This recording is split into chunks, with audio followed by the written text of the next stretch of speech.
देहरादून की नेहरू कॉलोनी में बिल्ली के बच्चों की वजह से एक संयुक्त परिवार टूट गया। जी हां, ये अजीबोगरीब मामला है, लेकिन ये एफआईआर में दर्ज हो चुका है। दरअसल इस परिवार में कुछ समय पहले एक बिल्ली आती है और बच्चों को जन्म देकर कहीं चली जाती है।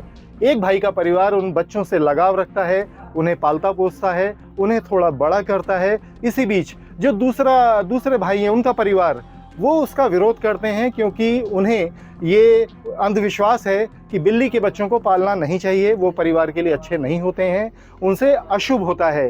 इस सोच की वजह से ही अशुभ उस घर में देखने को मिला।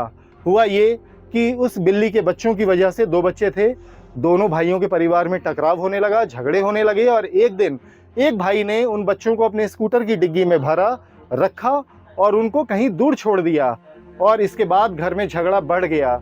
जिन भाई के बच्चों को उन बिल्ली के बच्चों से अटैचमेंट थी, उन्होंने इस बात का कड़ा विरोध जताया कि आपने बिल्ली के बच्चों के साथ ऐसा सलूक क्यों किया।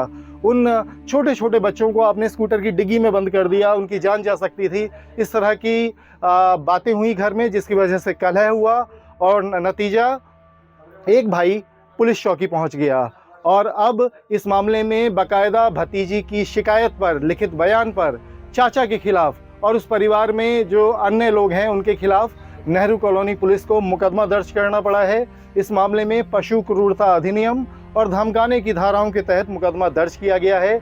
और ये घटना बताती है कि जो बिल्ली के बच्चों को लेकर मान्यता है या अंधविश्वास है, उसके कारण वो एक परिवार जो वर्षों से साथ रह रहा था, वर्षों से भी नहीं दशकों से इन दोनों परिवारों का आंगन एक था, वो एक सिर्फ 2 बिल्ली के बच्चों की वजह से इतना झगड़ गए कि उनके बीच कलह हो गई और नौबत एफआईआर दर्ज कराने तक आ गई।